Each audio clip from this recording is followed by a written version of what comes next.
1 Korintus pasal 11 ayat 17 sampai dengan 34. Kebiasaan-kebiasaan yang salah dalam perjamuan malam. Dalam peraturan yang berikut aku tidak dapat memuji kamu, sebab pertemuan-pertemuanmu tidak mendatangkan kebaikan, tetapi mendatangkan keburukan. Sebab pertama-tama aku mendengar bahwa apabila kamu berkumpul sebagai jemaat, ada perpecahan di antara kamu. Dan hal itu sedikit banyak aku percaya. Sebab di antara kamu harus ada perpecahan, supaya nyata nanti siapakah di antara kamu yang tahan uji. Apabila kamu berkumpul, kamu bukanlah berkumpul untuk makan perjamuan Tuhan. Sebab pada perjamuan itu tiap-tiap orang memakan dahulu makanannya sendiri, sehingga yang seorang lapar dan yang lain mabuk. Apakah kamu tidak mempunyai rumah sendiri untuk makan dan minum? Atau maukah kamu menghinakan jemaat Allah dan memalukan orang-orang yang tidak mempunyai apa-apa? Apakah yang kukatakan kepada kamu memuji kamu? Dalam hal ini aku tidak memuji. Sebab apa yang telah kuteruskan kepadamu telah aku terima dari Tuhan, yaitu bahwa Tuhan Yesus pada malam waktu ia diserahkan mengambil roti. Dan sesudah itu ia mengucap syukur atasnya, ia memecah-mecahkannya dan berkata, inilah tubuhku yang diserahkan bagi kamu. Perbuatlah ini menjadi peringatan akan aku. Demikian juga ia mengambil cawan sesudah makan lalu berkata, cawan ini adalah perjanjian baru yang dimeteraikan oleh darahku. Perbuatlah ini setiap kali kamu meminumnya menjadi peringatan akan aku. Sebab setiap kali kamu makan roti ini dan minum cawan ini, kamu memberitakan kematian Tuhan sampai ia datang. Jadi, barang siapa dengan cara yang tidak layak makan roti atau minum cawan Tuhan, ia berdosa terhadap tubuh dan darah Tuhan. Karena itu hendaklah tiap-tiap orang memuji dirinya sendiri. Karena itu hendaklah tiap-tiap orang menguji dirinya sendiri, dan baru sesudah itu ia makan roti dan minum dari cawan itu. Karena barang siapa makan dan minum tanpa mengakui tubuh Tuhan, ia mendatangkan hukuman atas dirinya. Sebab itu banyak di antara kamu yang lemah dan sakit, yang tidak sedikit yang meninggal. Kalau kita menguji diri kita sendiri, hukuman tidak menimpa kita. Tetapi kalau kita menerima hukuman dari Tuhan, kita dididik supaya kita tidak akan dihukum bersama-sama dengan dunia. Karena itu saudara-saudaraku, jika kamu berkumpul untuk makan, nantikanlah olehmu seorang akan yang lain. Kalau ada orang yang lapar, baiklah ia makan dahulu di rumahnya, supaya jangan kamu berkumpul untuk dihukum. Hal-hal yang lain akan kuatur kalau aku datang. Bapa, pelajaran hari ini mengingatkan kita pada kehidupan kami yang sesungguhnya. Apa arti perjamuan? Maka tema atau judul hari ini adalah darah Kristus memeteraikan keselamatan kekal. Di dalam 1 Korintus lama, Tuhan berkuasa atas kehidupan kita sebagai orang pilihannya. Dan biarlah Tuhan akan membuka tingkap-tingkap langitnya menyertai perjalanan kita. Tuhan, biarlah firman-Mu membentuk setiap pribadi. Kami percaya bahwa Engkau berkuasa atas kehidupan kami. Engkau juga berkuasa atas langkah kami. Biarkanlah Engkau mementeraikannya atas nama Bapa, Putra, dan Roh Kudus. Yang percaya kita sama-sama berkata, amin. Beri kemuliaan Tuhan, saudara. Puji nama Tuhan. Salam. Puji nama Tuhan. Saudara yang terkasih dalam Tuhan, marilah kita belajar tentang firman Tuhan dari ini. Arti dari perjamuan, ya saudara, supaya kita juga lebih mengerti, ya. Di sini doma agama, Tuhan berkata aturan-aturan ini sudah lama, ya. Dan kita harus tahu bahwa kita harus benar-benar mengetahui mengapa kita mengadakan perjamuan suci, ya. Hadesema, kata ayat ini, sebab di antara kamu harus ada perpecahan, supaya nyata nanti siapakah di antara kamu yang tahan uji. Jadi saudara, perjamuan ini menunjukkan bahwa pengorbanan yang betul-betul mencintai itu akan nyata, ya.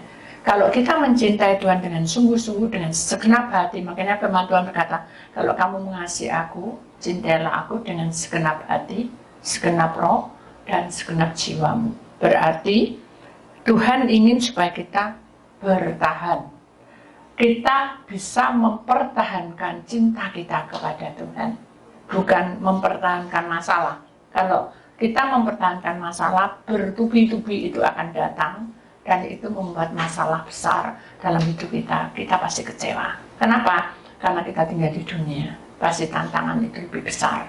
Kenapa? Karena kita adalah anak-anaknya. Kenapa kok gitu, Bu? Karena iblis tidak suka kita bahagia. Iblis juga tidak suka kita itu penuh dengan kedamaian. Iblis suka kita ini bercerai-berai. Iblis suka kita ini sok jagoan. Cuma hakinam. Di dalam Tuhan tidak ada seperti itu. Di dalam Tuhan adalah hukum kasih. Maka itu kalau kita mau masuk di dalam perjamuan, ingatlah perbuatan kita, ya. Kalau kita melanggar, berarti kita percuma gitu. Oh, apa enggak boleh, Bu? Bukannya enggak boleh. Tapi mari kita simak, kita belajar ya saudara. Karena di dalam 1 Korintus ini saudara, pasal yang ke-11 ini, dari 17 sampai 34 ini menerangkan dengan jelas bahwa orang yang menerima perjamuan itu harus mengerti, harus memahami, dan kita belajar untuk mengikuti perintahnya. Yaitu perintah apa? Perintah tentang kuasanya, tentang kasihnya, perintah dari Tuhan.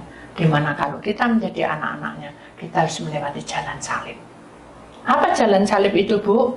Jalan salib itu adalah perjuangan kita sebagai orang pilihan Allah. Kadang kita merasa bahwa dalam kehidupan ini pokok kita kerja. Ada yang gitu saya. Ada satu kesaksian. Suatu hari dia konseling, ya. Saya juga tidak kenal orangnya. Dia bilang bahwa saya dari kecil saya sudah cinta Tuhan. Kalau saya mau jawab, waduh sama, ya. Dari 5 tahun saya sudah ikut sekolah minggu, sampai saya ikut pelayanan, dan akhirnya saya di luar negeri. Dan setelah itu saya kembali lagi ke Indonesia. Yang saya pertanyakan tuh, dari sekian lama itu saya mencintai Tuhan, saya merasa bahwa benar Tuhan itu sudah memberkati hidup saya. Dan saya mengimani bahwa apa yang saya alami itu kehendak Tuhan. Bagus. Terus sekarang saya mau tanya, selama saya mencintai Tuhan ini, hidup saya kok begini-begini aja? Terus saya bilang, Tuhan, saya harus ngomong apa? Karena orang kalau bilang, orang pintar ngomong, ya. Jadi kalau saya bukannya takut dicemes, ya. Kalau saya salah, berarti dia tidak akan bertanya lagi. Nah itu yang saya nggak mau. Saya ingin dia bertanya sampai dia percaya, sampai dia mengakui bahwa Tuhan itu yang berhak atas hidupnya. Itu yang saya mau. Akhirnya saya bilang, cut dulu doa, ya. Terus dia bilang, dia senyum, gitu, tenang gitu. Tadi kan sudah doa, kamu tahu jawabannya tak? Itu. Saya bilang, saya sebetulnya sudah tahu, tapi saya takut. Loh, takut apa? Kamu takut dimarahi atau takut disatu dengan aku? Enggak. Saya takut dengan Tuhan. Kenapa? Karena saya mendahului Tuhan. Saya berdosa. Saya katawa. Perkara ini perkara kecil loh, bukan keuangan, bukan kematian, bukan keputusan untuk menikah atau tidak, atau habis operasi atau tidak. Ini perkara yang kecil. Nah, benar sesekena. Tema kata malaikat bahasanya. Dari perkara kecil, kamu sanggup, nanti perkara besar pasti bisa. Terus dia bilang, perkara kecil itu seperti apa? Ya seperti ini. Nek kamu nggak mau belajar, dan kamu nggak mau mencerna, dan kamu juga nggak mau ngerti-ngerti, jadi perkara ini nggak akan selesai. Apalagi perkaramu. Terus aku harus bagaimana? Tanya sama Tuhan. Gak perlu tanya. Kita langsung aja bilang, kamu mau cinta Tuhan enggak? Iya, aku cinta. Ya sudah, lakukan perintahnya. Kamu lakukan apa? Aku ini sudah setia loh. Sampai sekarang aku setia. Tapi hidupnya begini-begini aja. Kalau dulu aku nakal-nakalnya orang, aku ini jadi seperti jagoan gitu. Semua menghormati aku. Terus, dan sekarang ini malah kebalikan. Aku tidak pernah dihargai. Bahkan aku dicaci maki. Itu sampai berkaca-kaca. Terus saya bilang, Tuhan, apa yang saya lakukan? Tuhan tunjukin kronologinya. Kalau kamu mencintai Tuhan, kamu harus menerima. Ini adalah perkara yang kecil. Hanya untuk menurut perintahnya, kamu bisa mengampuni orang-orang itu. Tidak bisa. Karena ini terlalu sakit buat saya. Kenapa? Kalau aku saat itu tidak cinta Tuhan, aku pasti bunuh orang itu. Kenapa? Kok sampai kayak gitu lah gitu? Tidak boleh. Itu namanya dosa. Karena itu sungguh-sungguh sudah tidak seperti manusia. Gitu. Terus Tuhan ini piye Tuhan? Kan dicemas terus itu ya apa gitu. Saya kan pintar ngomong Tuhan. Kan cuma bilang mengalir hambaku. Wah enak ya mengalir gitu. Kata ada orang konsing mengalir aja. Wah enak Bu Titik mengalir. Ini saya ngalami saya. Cuma mengalir. Wah enak enggak? Gak enak. Gak tahu jawabannya. Akhirnya dia bilang gini. Sudahlah Bu. Paling jawabannya setia ya.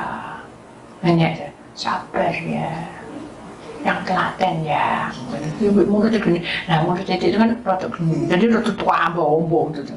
Dalam hati saya Tuhan, kok saya bukan menghina atau apa, maksud saya gini loh, kok cik nemenin gitu, kamu bertahun-tahun loh cinta Tuhan, kok bisa gitu, itu dalam hati saya, dalam pengertian saya. Tapi Tuhan bilang, kan mereka manusia aku.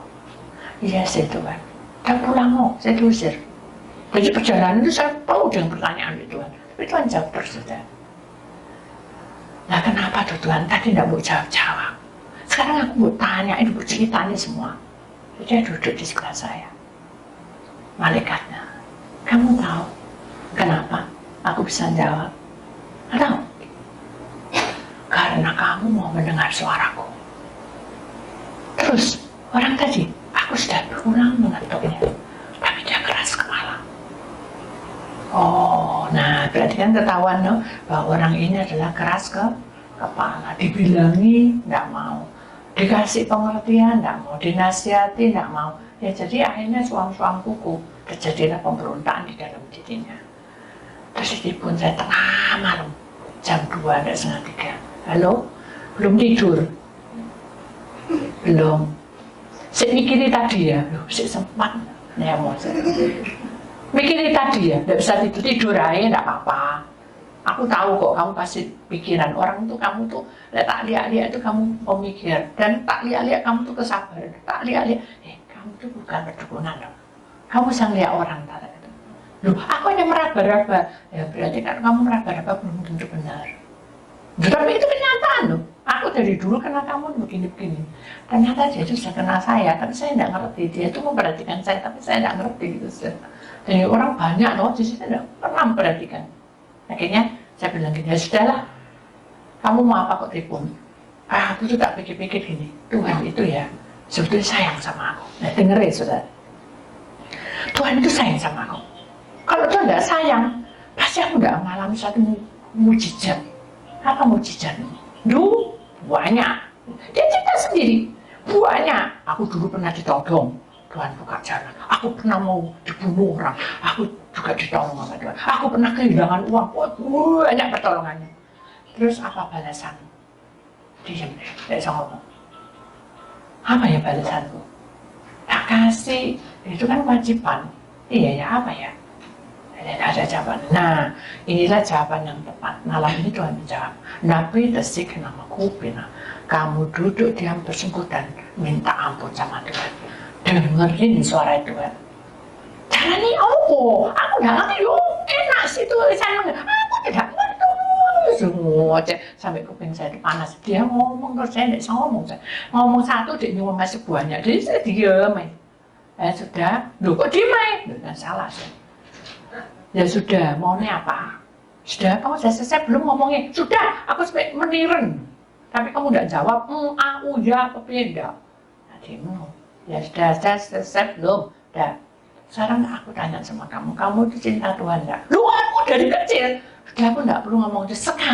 Sekarang ini kamu cinta Tuhan enggak? Ya aku cinta enggak? Cinta aku enggak mungkin ngebel kamu. Nah, ini terus ya, ini semua toh. Ini saya bilang, Tuhan apa yang saya lakukan? Tuhan hanya bilang, kamu harus berpuasa. Rendahkan hatimu. Jangan ngomel, jangan begitu, jangan nuntut, jangan kata kotor, jangan kata tidak membangun. Siap! Bilang siap tuh kok yo kok tentara perang mau maju.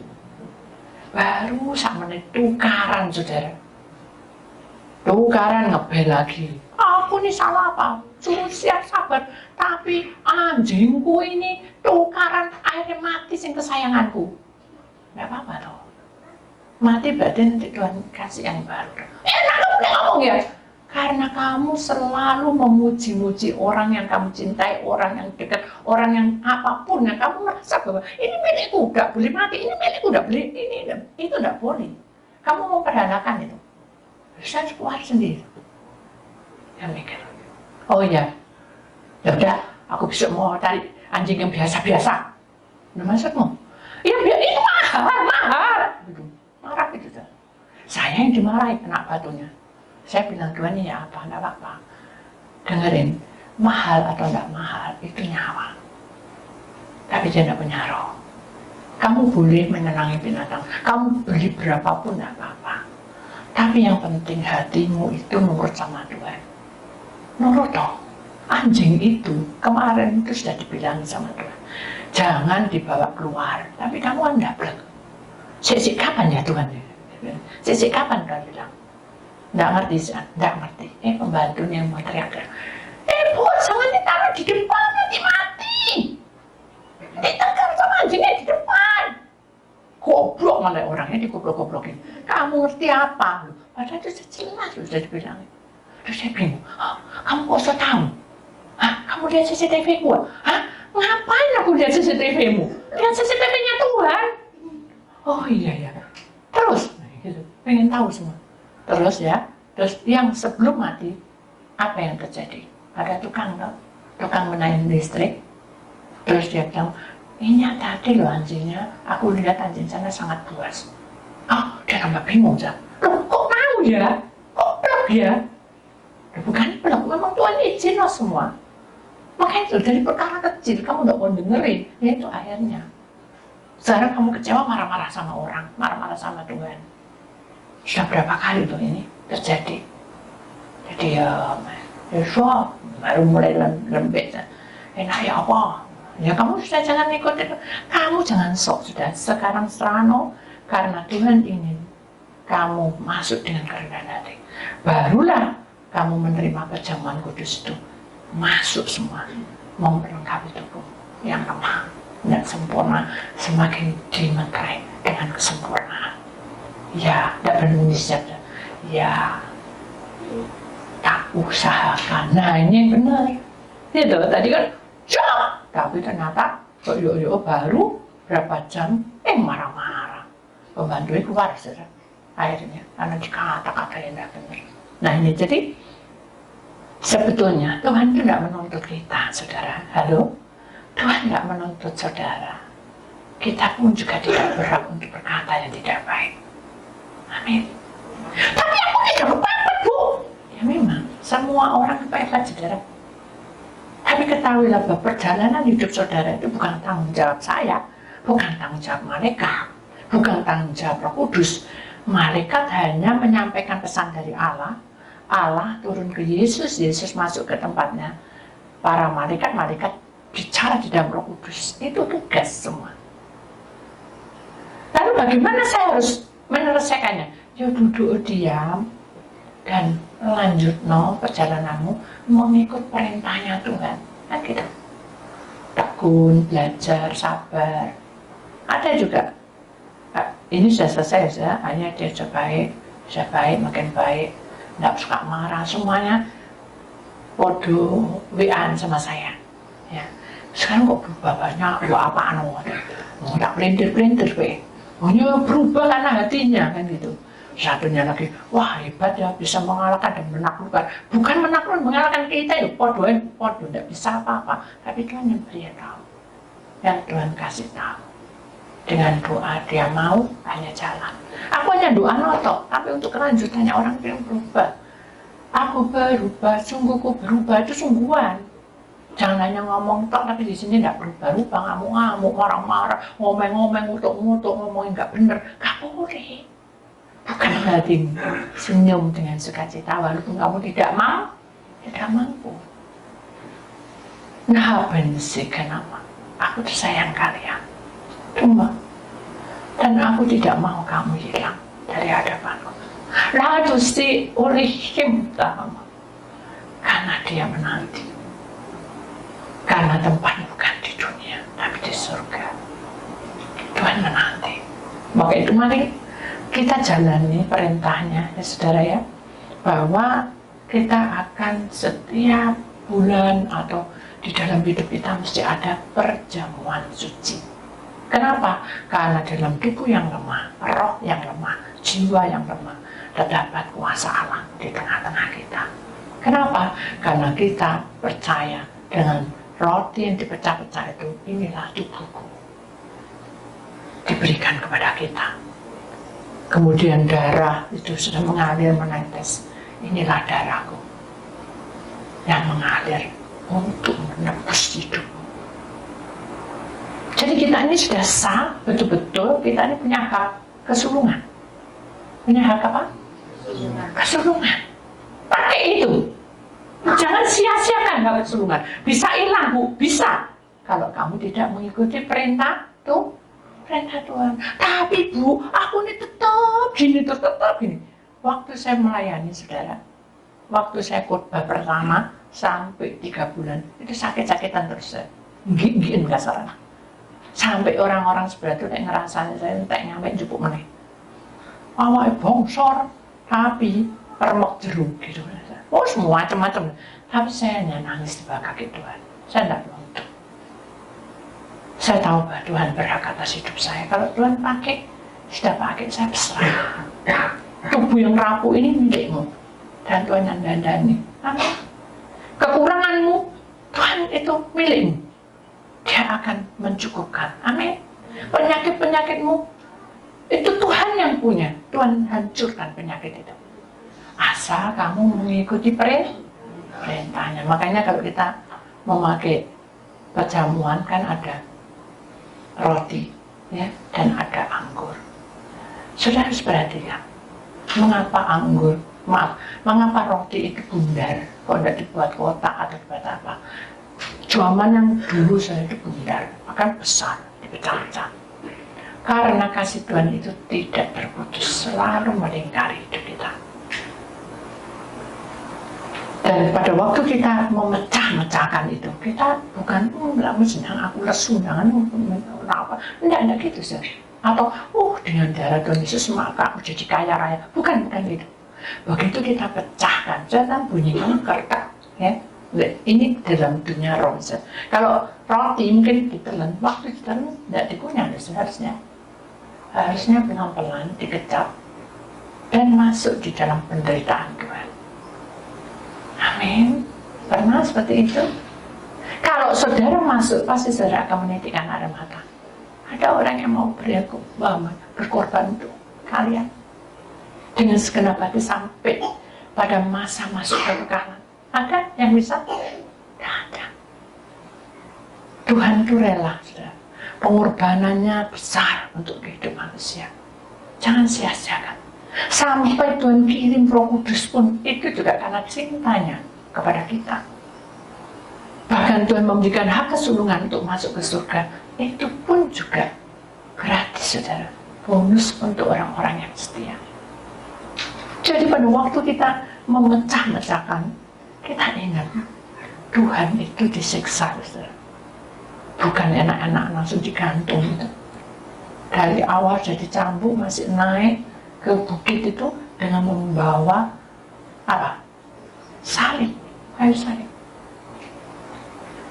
Mengapa di tengah-tengah bertemu dengan Ibu Veronica? Karena itu menunjukkan bahwa setiap orang berhak untuk saling menolong. Air itu adalah air kehidupan. Haus dan minum. Mengapa diizinkan ketemu dengan Simon Kirino? Karena Tuhan ingin menanamkan pada kita, kamu harus hidup saling tolong menolong.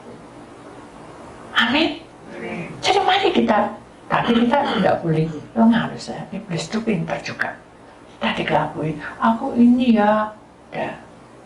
Kita kecewa dengan si A karena tidak tepat. Lagi sampai 10 kali. Itu yang salah siapa?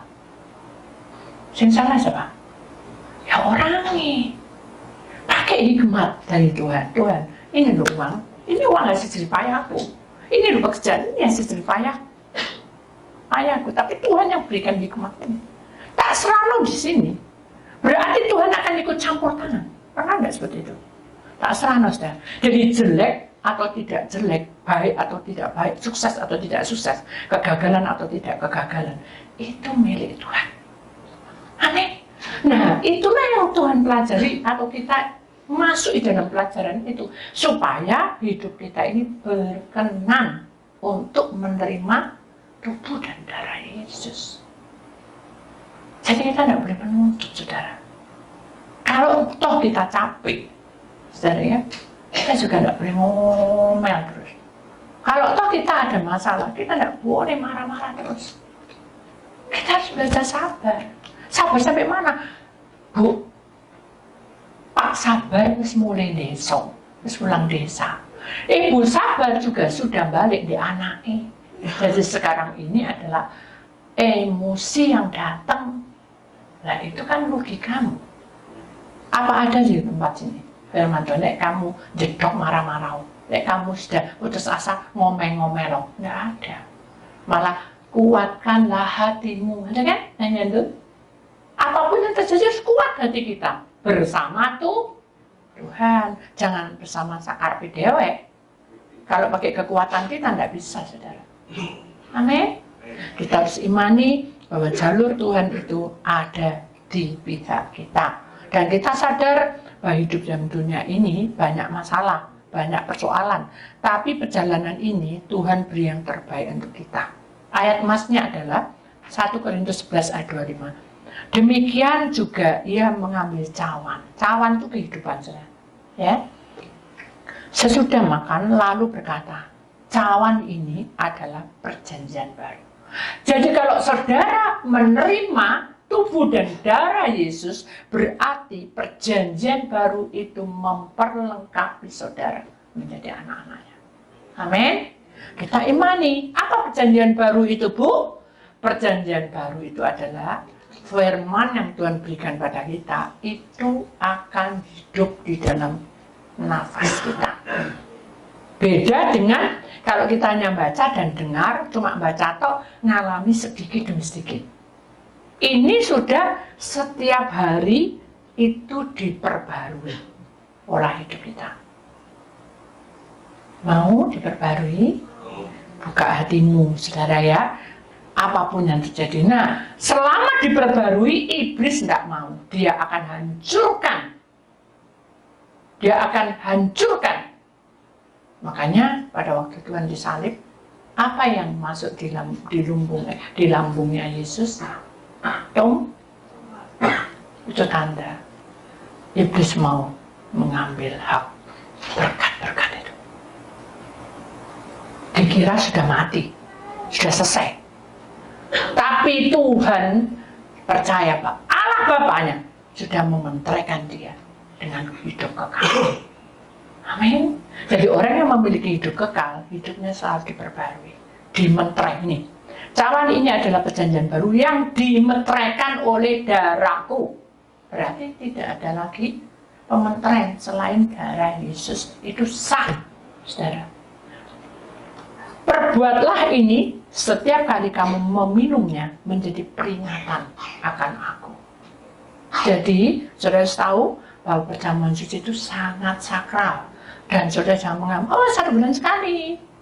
Nggak perlu gitu, saudara. Tapi yang perlu adalah siapno hatimu, karena aku mau menerima tubuh dan darah Yesus. Kita sadari bahwa hidup di dalam dunia ini penuh banyak tantangan. Tapi Tuhan ingin hidup kita itu diperbarui. Amin. Ada satu kesaksian. Sebelum saya tutup, ada satu keluarga yang tadinya bahagia, ya saudara, bahagia, pokoknya hidupnya senang baik. Suatu ketika dia itu kedatangan saudaranya dia, ya. Karena bukan beda sesuatu, tapi beda cara mendidiknya. Dan cara mendidiknya, kalau ini dulu kecil, dia keras.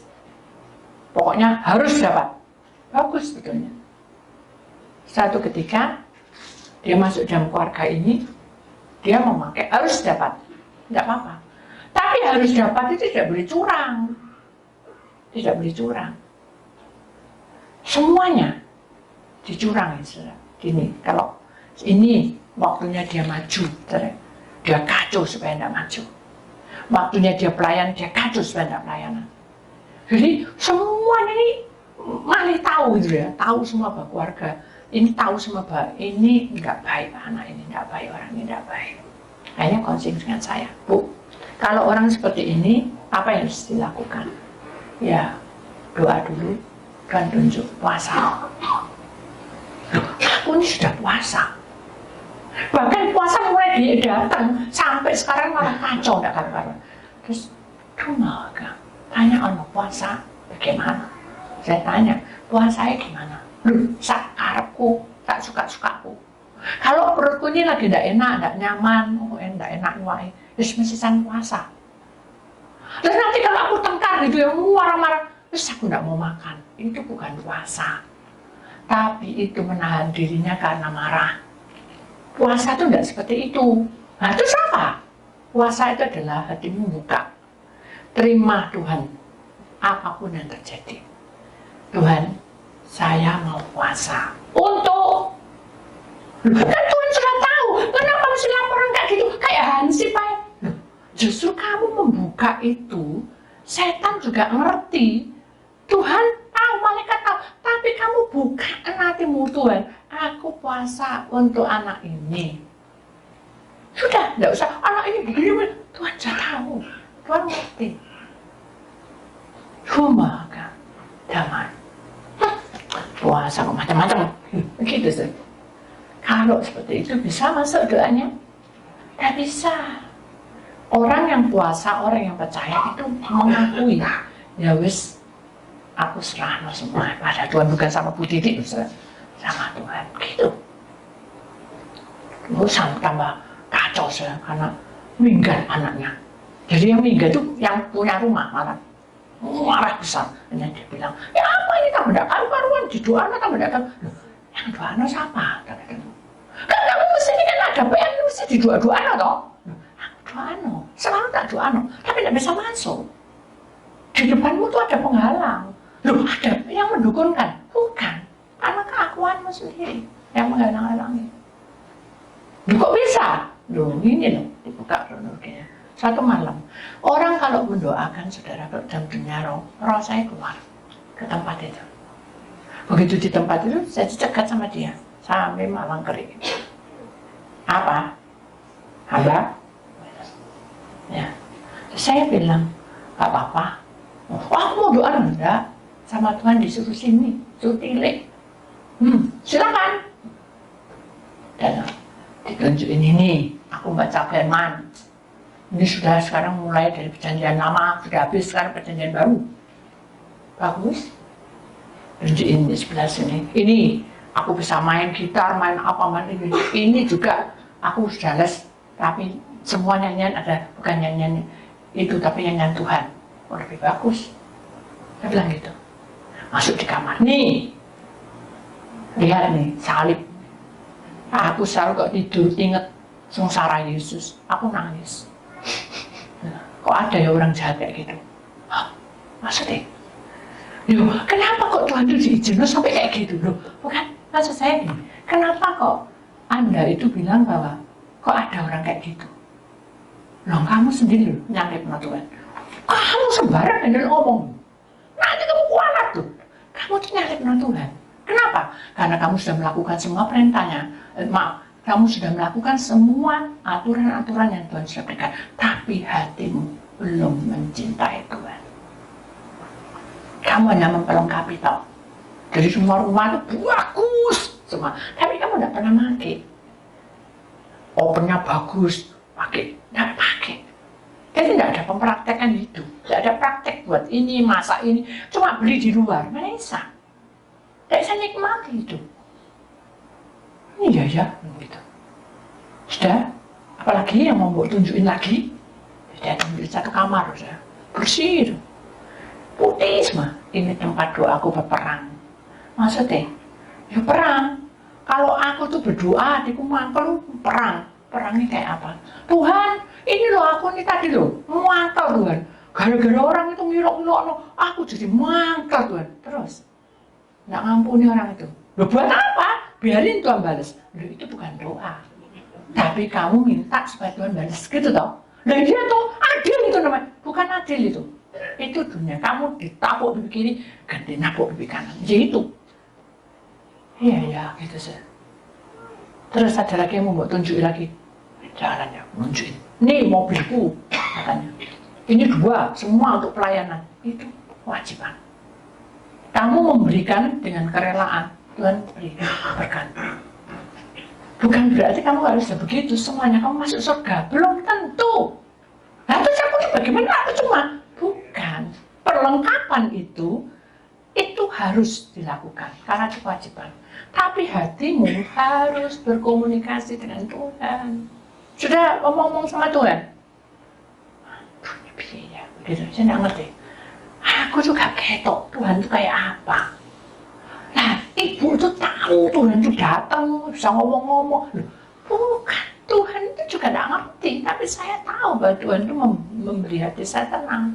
Dan Dia memberikan kekuatan, bukan bisi. Terus apa cara nih? Pusing aku, kok melok Tuhan kok kangelan ya? Gitu saja. Itu kan aku tahu tak? Itu terjadi loh, melok Tuhan kangelan.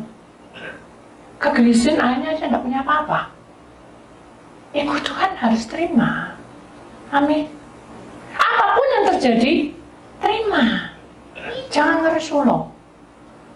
Hanya dengan ya udah ya apa, aku pasrah. Bukan pasrah dengan aku loh. Pasrah dengan Tuhan.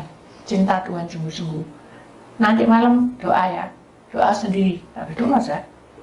Nanti dia doa dengan saya, ada apa-apa menyalano saya lagi. Doa sendiri. Ya apa caranya? Tak kasih BA masuk dan 3 bulan kemudian dia kembali badannya kecil lagi, kuat juga, mukanya sekolah udah merekam kayak singa. Sekarang udah beda.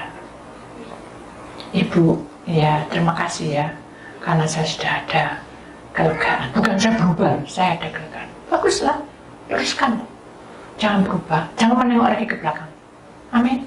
Ya Bu, dia bersalam dan dia bilang bahwa doa saya. Nah, itu yang Tuhan mau. Karena kamu rendah hati. Dulu kan enggak, ayo doa aku, kok harus gini. Jadi saya diharuskan mengikuti dia. Enggak ada seperti itu, saudara. Amin. Jadi mari kita imani bahwa cawan yang Tuhan sudah berikan pada kita adalah cawan perjanjian baru. yang harus memperbarui hidup kita. Amin. Supaya di dalam perjalanan dalam dunia roh, pementeran terjadi di tengah-tengah kita. Karena Dia adalah Allah dari segala-galanya. Amin. Mari kita imani itulah firman Tuhan. Biar kita belajar untuk mengerti, saudara, bahwa Tuhan itu mengasihi kita melebihi dari segala-galanya.